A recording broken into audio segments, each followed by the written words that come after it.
Voilà, c'est un grand plaisir à nouveau de se retrouver avec Monsieur Krav Maga. Vous voyez son magnifique t-shirt, Krav Maga en français, en dessous Krav Maga en hébreu. Et d'ailleurs, je lui ai demandé de m'en offrir un parce que il est magnifique ce t-shirt. Et puis, bon, une fois de plus, on va avoir un échange. On va continuer à parler un petit peu de notre projet aujourd'hui encore. Je voulais juste annoncer une bonne nouvelle. Je vais partir au Canada, à Montréal, le 22 juin. Bon, j'arriverai le 22 juin et je repartirai le 4 juillet, ce qui veut dire que je vais être presque 10 jours dans la région. On va aussi faire une interruption. On quittera Montréal pour aller à New York, à Manhattan, pour donner aussi des cours là-bas dans la communauté francophone à Manhattan. Et après, on reviendra sur Montréal. Il va y avoir de nombreux cours à Montréal. Il va y avoir, j'espère, un ou deux cours aussi à Manhattan entre le 22 juin et le 4 juillet. Et je demande aussi, bien que je serai en contact avec eux, je demande aussi à mes amis du Québec, les Bnei Adam, de prendre contact avec moi pour voir comment ils pourraient arriver à des cours que je donnerai à Montréal. Je souhaite beaucoup qu'ils se joignent à nous. Et donc, j'espère, je suis sûr que ça va être un moment extraordinaire. Je serai bien sûr avec Eliaou et on sera ensemble. D'ailleurs, je vous annonce que certains cours que l'on fera seront suivis d'un entraînement de Krav Maga.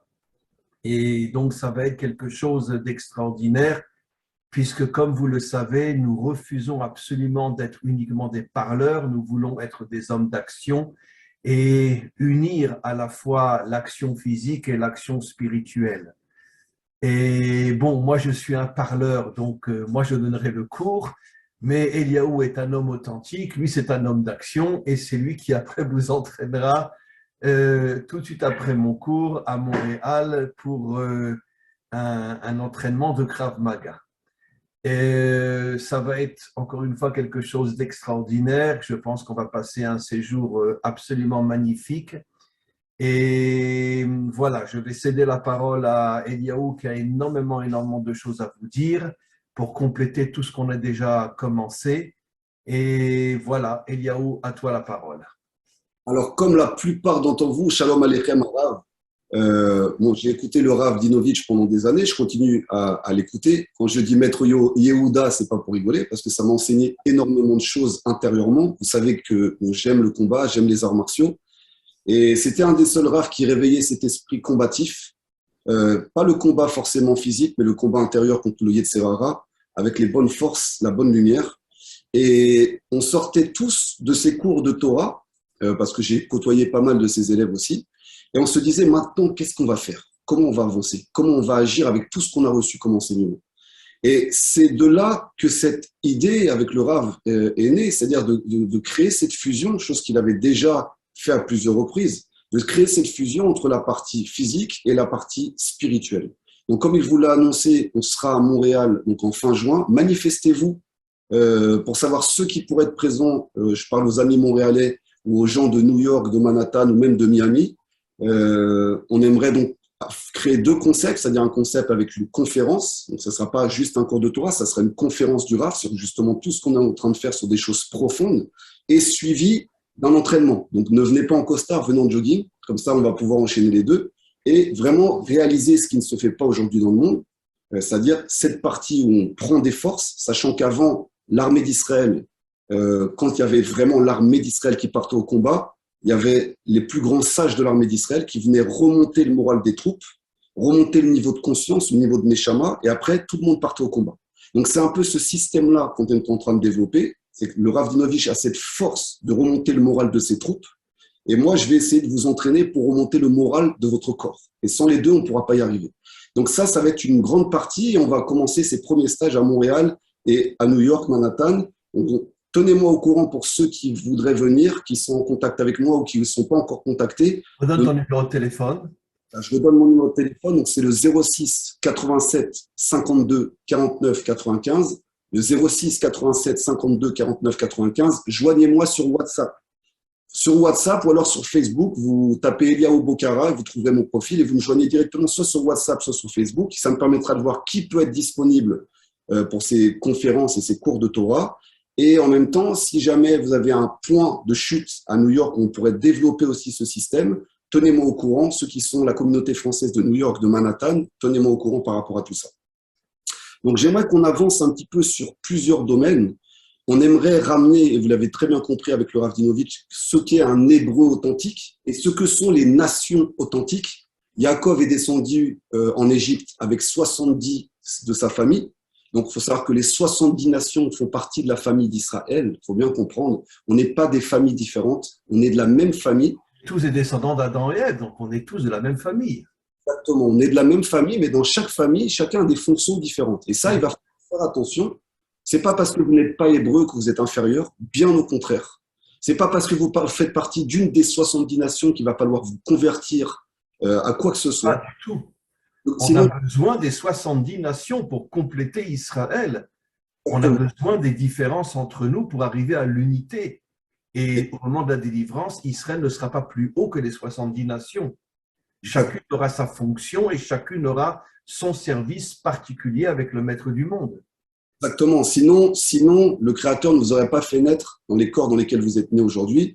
Il y a 70 nations, 70 fonctions de façon de servir le Créateur. Et dans ces 70 nations, oui, il y a des étincelles, des nitzotzot, de personnes qui sont tombées parmi les nations et qui vont revenir vers le Ham Israël. Ça va devenir de plus en plus dur, je vous le dis, parce qu'on s'approche rapidement de la Géoula. Et à l'époque messianique, plus aucune conversion ne sera possible. Et on voit que plus petit à petit les portes se referment, c'est pas pour rien, parce que chacun a une fonction particulière. Même dans le Ham Israël, il y a 12 tribus d'Israël. On ne doit absolument pas être les mêmes. Vous voyez, de toute façon, le peuple hébreu il est hyper diversifié. Il y a 12 façons d'être. Donc, il faut bien comprendre que ce que vous êtes, c'est fort. Tous les courants dans lesquels vous avez voulu rentrer, on vous a demandé de vous fondre dans quelque chose et oublier ce que vous étiez, c'est très dangereux. Pour la tchouva, c'est la même chose. Quand vous revenez vers le Créateur, oubliez vos talents, oubliez votre potentiel, c'est la pire des choses. Et nous, c'est l'inverse qu'on veut faire. On veut révéler votre potentiel pour qu'avec ce potentiel, vous puissiez servir le Créateur comme il se doit. Mais avec votre potentiel à nous, pas avec le nôtre, avec le vôtre. Et chacun avec sa fonction et son potentiel lui. Donc, c'est très important de savoir où est sa place. Et on voit bien que les 10 commandements, comme ils ont été faits, ça a été, entre guillemets, le remède contre le poison du serpent. Le serpent a convoité, on te dit, tu ne convoiteras pas. Le serpent a idolâtré, c'est-à-dire il a dit en gros à Adam, si tu touches à cette table, tu seras plus fort que le Créateur. Donc c'est de l'idolâtrie. Donc on voit que les 10 commandements sont le remède contre le serpent. Donc c'est très important d'être fier de ce que vous êtes, peu importe d'où vous venez, et que vous restiez authentique par rapport à ce que vous êtes. Maintenant que l'on crée une communauté internationale d'hommes et de femmes, d'êtres libres et forts, qui sont capables de se dresser contre les tyrannies actuelles, contre les mensonges et contre les manipulations, ça va demander un vrai entraînement et un vrai travail sur soi-même. Et aussi un investissement. Je reviens sur cette partie-là et je rentre dedans, j'ai aucun problème à en parler. On connaît cette histoire du juif et de l'argent. D'accord ? On a cette image, par exemple, chrétienne, que Judas aurait vendu Yeshua contre une bourse d'argent à Rome. Ok ? Donc, faut pas oublier que les deux étaient des Hébreux. D'accord ? Il faut comprendre que si on pense que les Juifs sont Excuse-moi de t'interrompre, Eliaou. Toutes ces inventions-là sont des mensonges romains qui ont été créés de véritables mensonges qui n'existent absolument pas.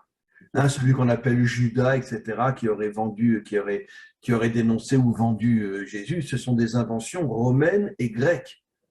Ça n'existe pas. Tu sais que le Nouveau Testament a été écrit en hébreu, puisque c'était tous des Juifs pendant plus de 100 ans, jusqu'à Paul qui, lui, a commencé à diffuser à l'extérieur d'Israël.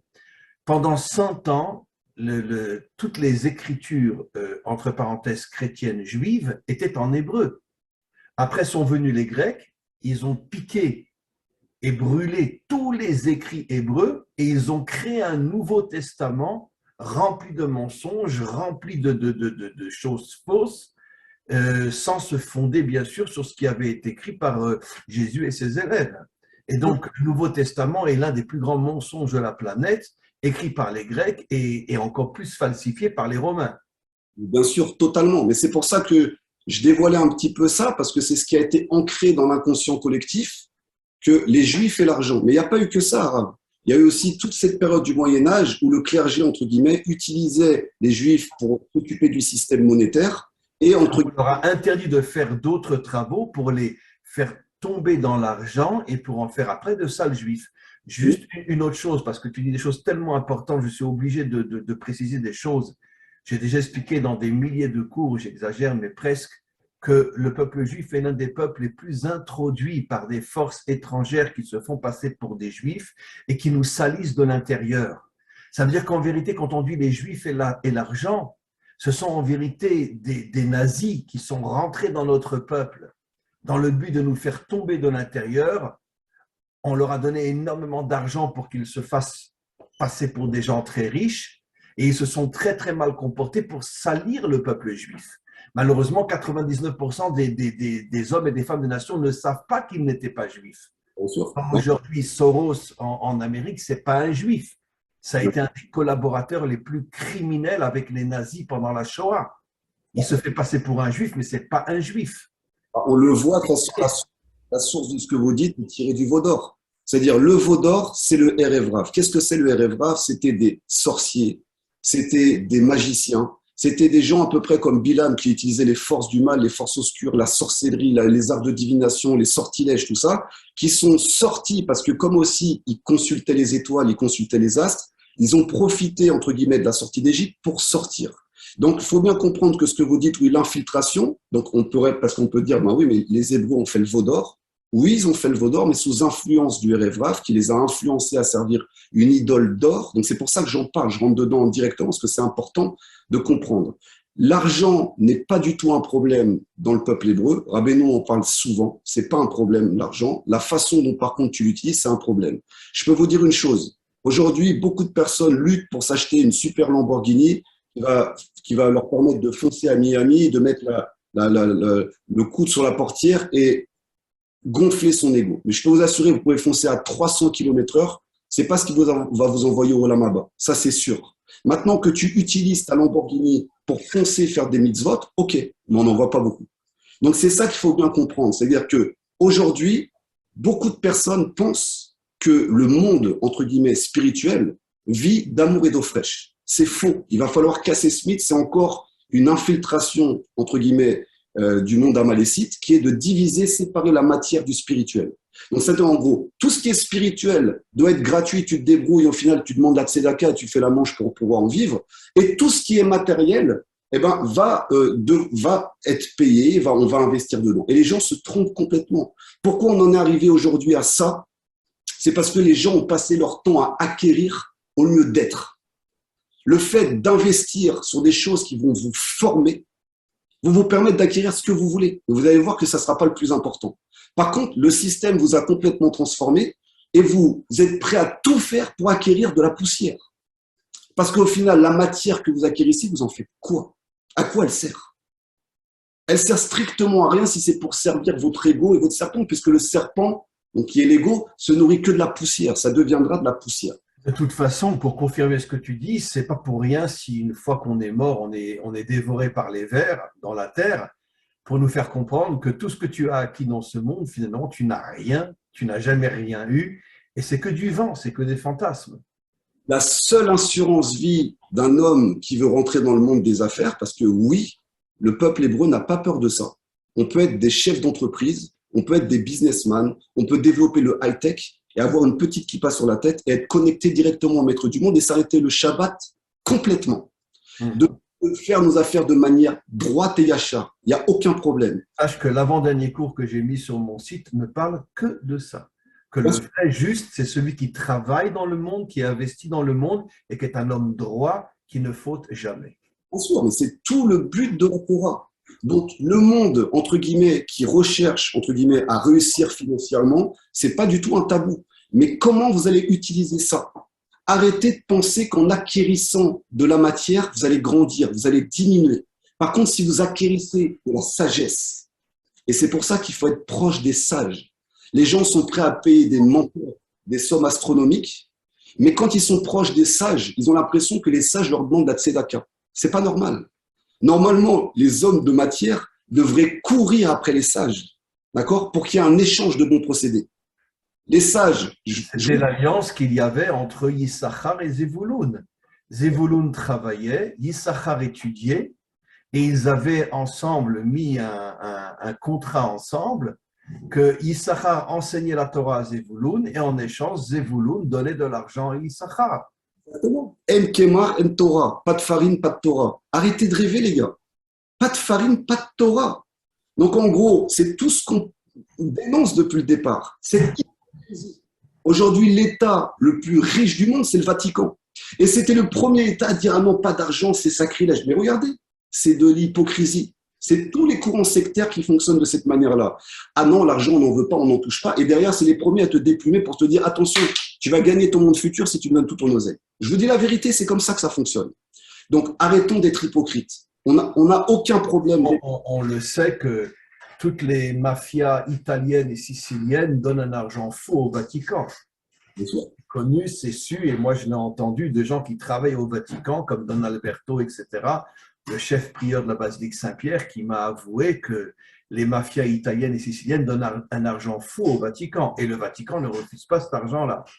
C'est la plus grande blanchisserie mondiale. J'ai fait des crimes, j'ai fait des meurtres, j'ai tué, je me sens un peu coupable, je vais me confesser, je te donne un peu d'argent et je suis propre et je suis lavé. Ok ? Mais attention, ce système-là ne vient pas du Vatican. Ce système-là vient de la destruction du temple.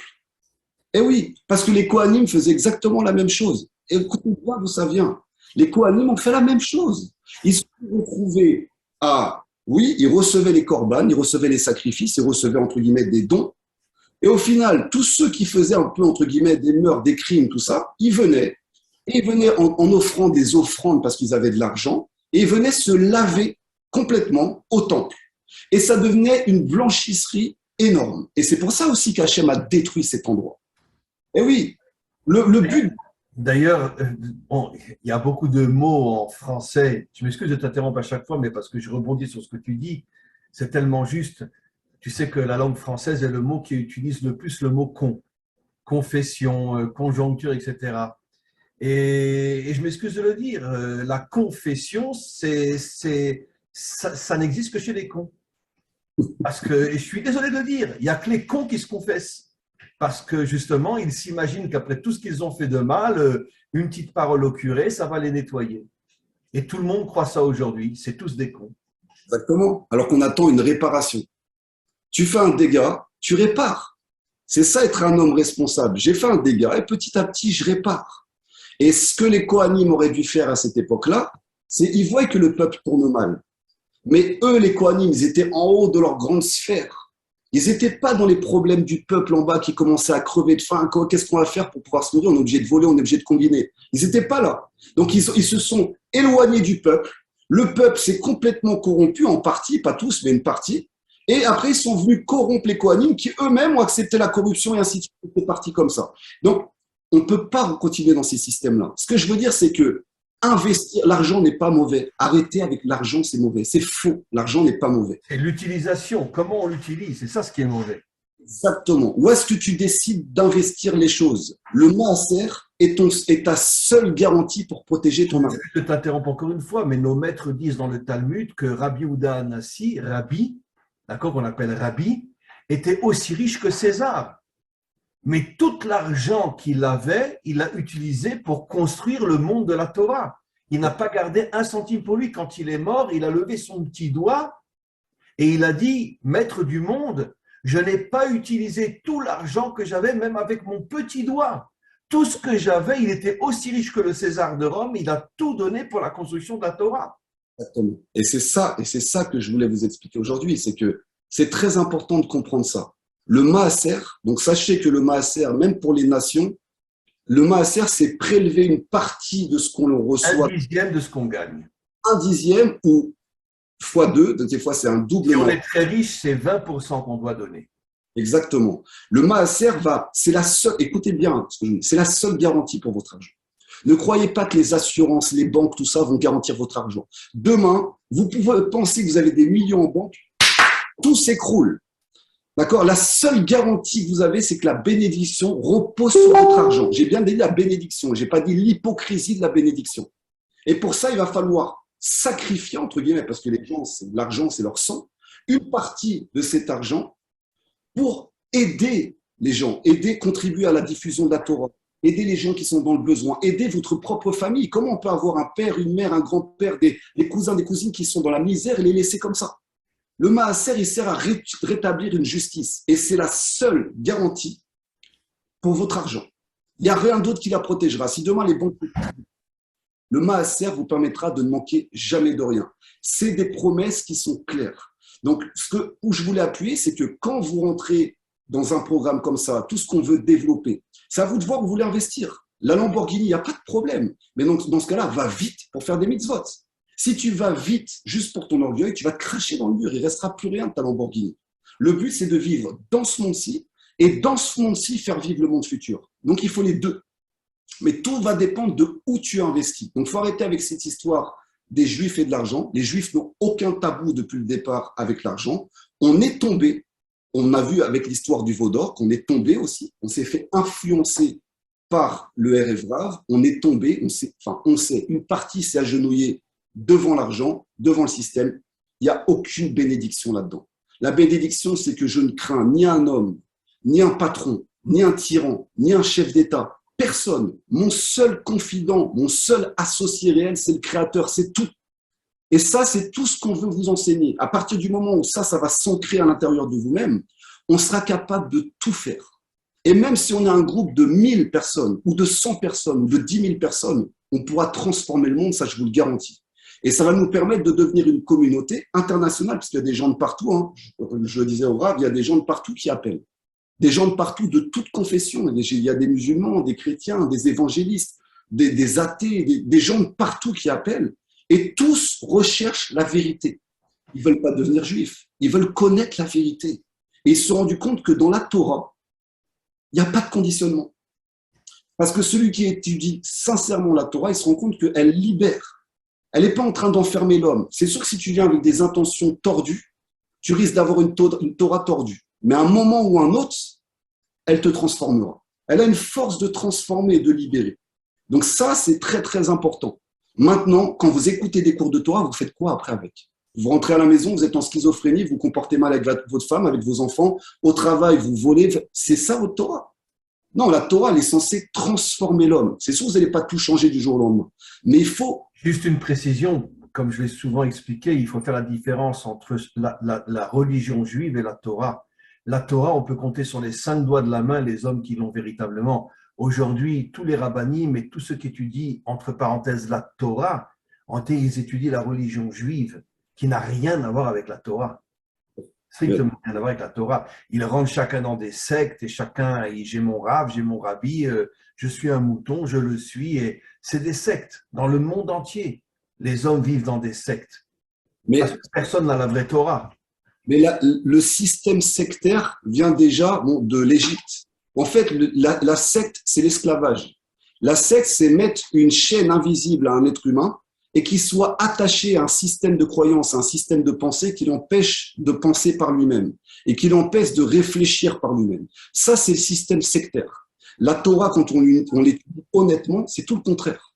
Elle révèle que l'Éternel est indéfinissable. On ne peut pas connaître son nom. On donne des adjectifs de son nom, mais ce n'est pas son nom. On ne peut pas lui donner de forme ni quoi que ce soit. Donc, c'est-à-dire celui qui étudie la Torah, il s'associe à l'éternité. Donc, on ne peut pas enfermer l'éternité. C'est impossible. Donc, c'est à l'opposé d'une secte. C'est pour ça que tous les courants religieux craignent. Ils craignent. Ils ont peur que leur cheptel, leurs brebis qu'ils ont formés depuis des millénaires, commencent à s'éveiller et deviennent des êtres libres. Comme je dis souvent, la religion, c'est le venin du serpent et elle a été créée par les dictateurs, par les dirigeants. Elle n'a pas été créée par les gens qui étaient authentiquement spirituels, c'est évident. Bien sûr, mais de toute façon, ce qu'il y a, c'est l'héritage familial. Il y a un héritage familial. Mon père est musulman, ma famille est musulmane, j'ai grandi dans le monde musulman. Donc, par tradition, je perpétue la tradition.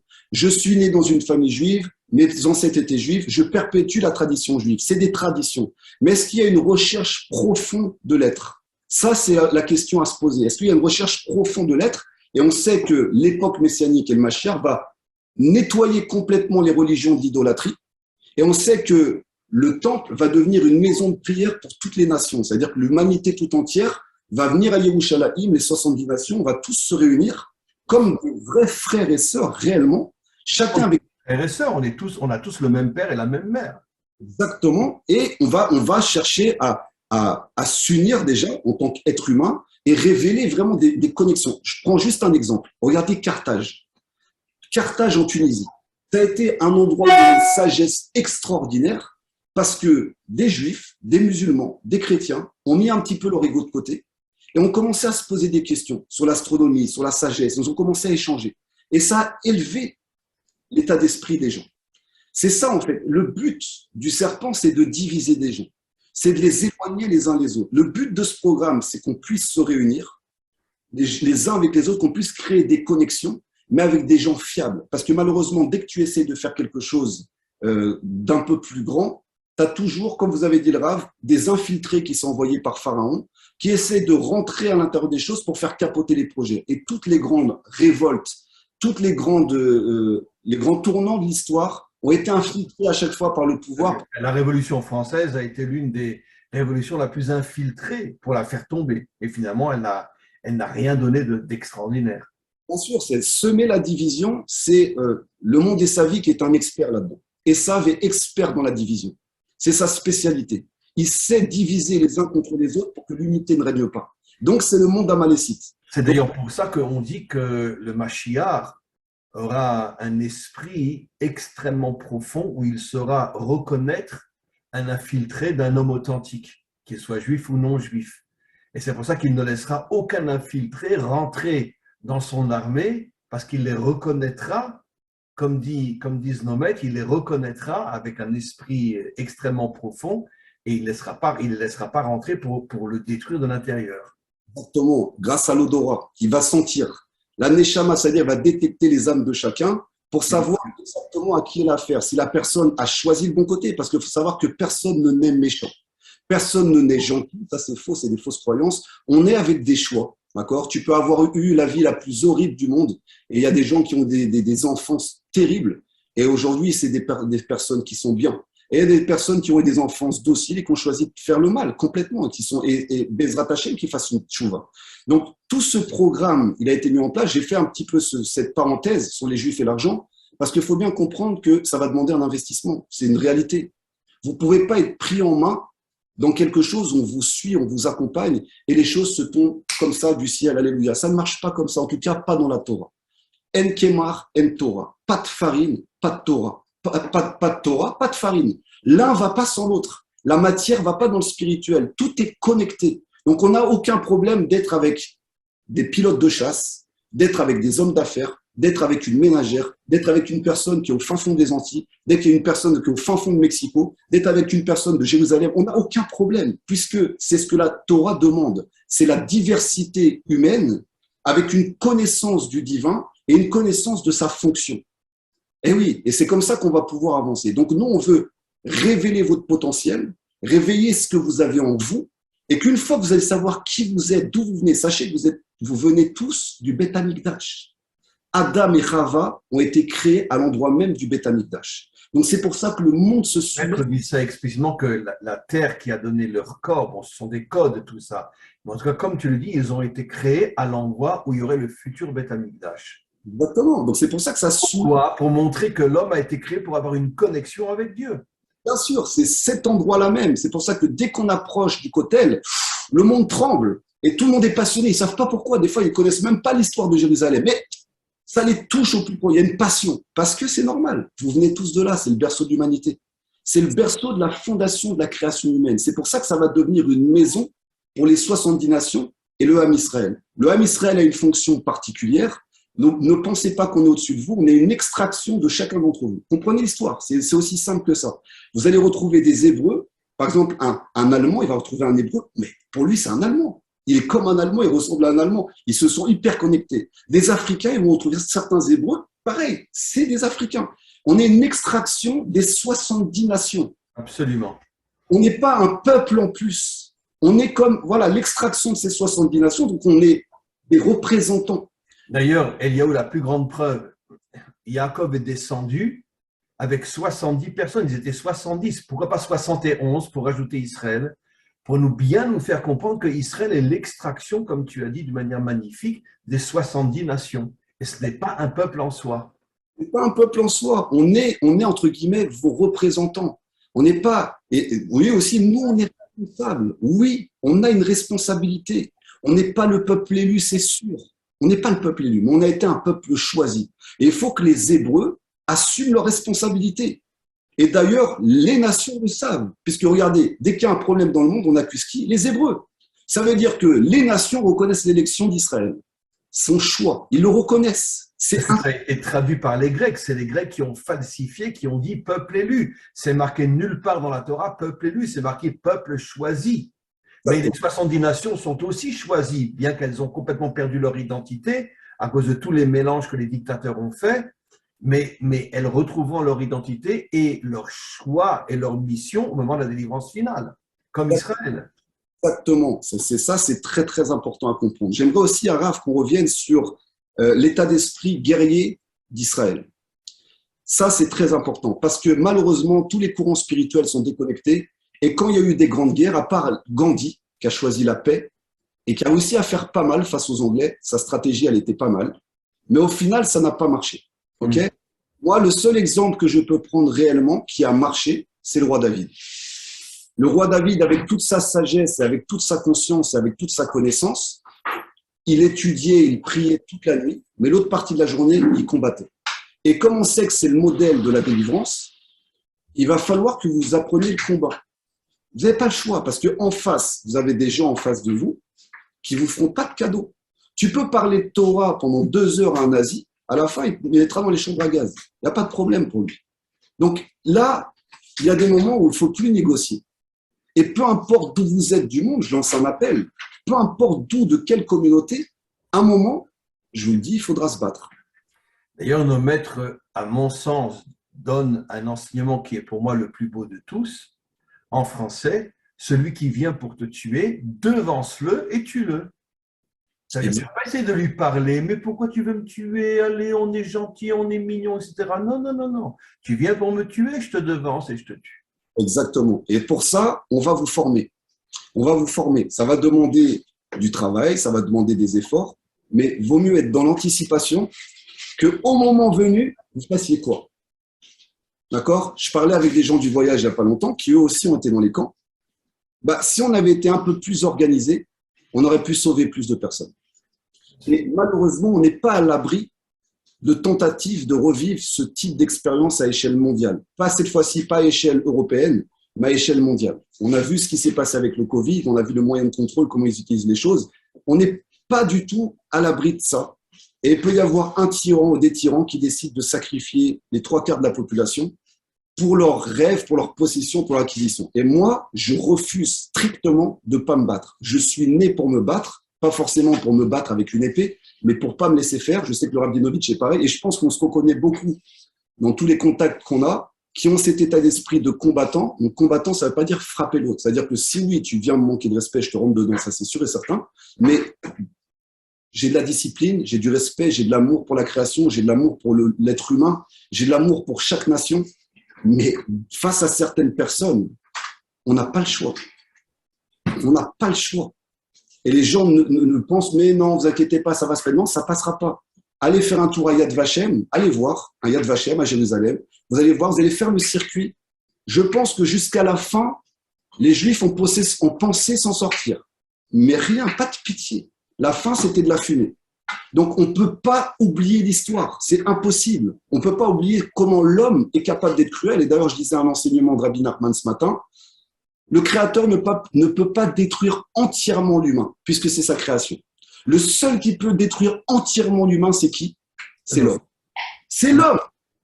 Donc, si on laisse entre les mains d'un homme le pouvoir sur les autres hommes, et que cet homme-là est même pas un homme, quelqu'un de dangereux, il a la capacité de détruire l'humain. C'est écrit noir sur blanc dans un enseignement de Rabbi Nachman. D'ailleurs, je m'excuse de le dire, et je sais que ça va provoquer énormément de critiques sur ce que je vais dire maintenant, mais encore une fois, je ne cherche pas à ce qu'on me suive, je dis la vérité, un point, c'est tout. L'arme la plus puissante de Hitler, c'était la religion juive, qui a endormi, on sait que ce n'est pas 6 millions qui sont morts dans les camps, mais c'est 9 millions, qui a endormi 9 millions de personnes. Donc, c'est quoi la religion juive? Mais vous inquiétez pas, Dieu va nous sauver, Dieu va nous aider, etc. C'est ce que tous les dirigeants spirituels enseignaient au peuple. Vous inquiétez pas, vous inquiétez pas. Tu sais que avant le retrait du Gush Katif, c'était un dimanche et j'étais le Shabbat avant le dimanche, j'étais au Gush Katif quand malheureusement le gouvernement israélien a détruit le Gush Katif. Tu sais ce que j'ai entendu de la bouche? Pourtant, c'est pas des Haridim, c'est des Datim, Léoumim, ça veut dire des gens qui font l'armée, qui travaillent, etc. Tu sais ce que j'ai entendu de la bouche des rabbins dans les synagogues? J'ai cru que j'allais devenir fou. Je me suis retenu pour ne pas me lever et leur rentrer dedans. Tu sais ce qu'ils ont dit, les rabbinim? Ne vous inquiétez pas, il n'y aura pas la destruction de Gush Katif. Dieu va nous sauver. Voilà comment les rabbinim ont parlé. Et ce n'était pas des Haridim. Et le lendemain, tous les soldats sont venus et ont vidé tous les juifs du Gush Katif. Alors, c'est le contraire du roi David. Le roi David n'aurait pas dit ça. Mais comment, encore une fois, un Haredi, je peux comprendre, mais un Dati Léoumi qui a fait l'armée, comment il peut dire une bêtise pareille? Ne vous inquiétez pas, Dieu va nous sauver. Et le lendemain, tout le Gush Katif a été évacué. C'est le contraire du roi David. Le roi David aurait dit, ne vous inquiétez pas, le Créateur est avec nous, mais venez, on part au combat. Voilà, il n'y a pas le choix. On est obligé de partir au combat. Et ça, c'est important. C'est-à-dire, vous l'avez très bien dit, Arav. Le personnage d'Hitler Marchemo était le prototype réel de la perversion narcissique. C'est-à-dire la destruction de l'homme, autant intérieur que extérieur. Bien sûr.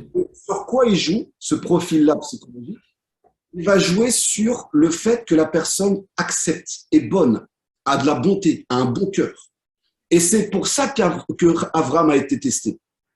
Tu ne pourras pas transmettre ce que j'ai envie de transmettre à ta descendance si tu restes que bon. Donc de toi, je vais faire sortir Yitzhak. Yitzhak, il va donner des limites. Et après, Yaakov, qui va devenir Israël, qui va trouver l'équilibre entre eux. On est pour le bien, on veut le bien de l'humanité. On ne se laisse pas manipuler, on ne se laisse pas faire. Ouais, même plus que ça. C'est-à-dire que quand la bombe atomique de l'Iran va commencer à se déclencher, avant même qu'il déclenche, on sera déjà sûr. Avant même, mais ça aurait dû être déjà depuis longtemps. Je m'excuse de te dire, Eliaou, il n'y a aucun risque que notre gouvernement fasse quelque chose pour empêcher que la bombe atomique tombe dessus. Notre gouvernement est à la solde de tous les nazis de ce monde pour détruire l'État d'Israël.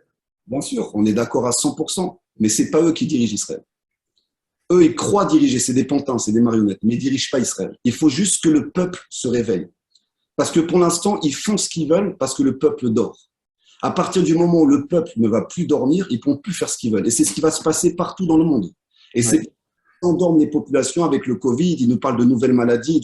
Ils ne veulent absolument pas que le peuple se réveille parce que tant qu'il y a l'acquiescement de la population, que la population accepte, ils peuvent faire ce qu'ils veulent. Mais quand la population se soulève, mais de manière intelligente, ils ne peuvent plus rien faire.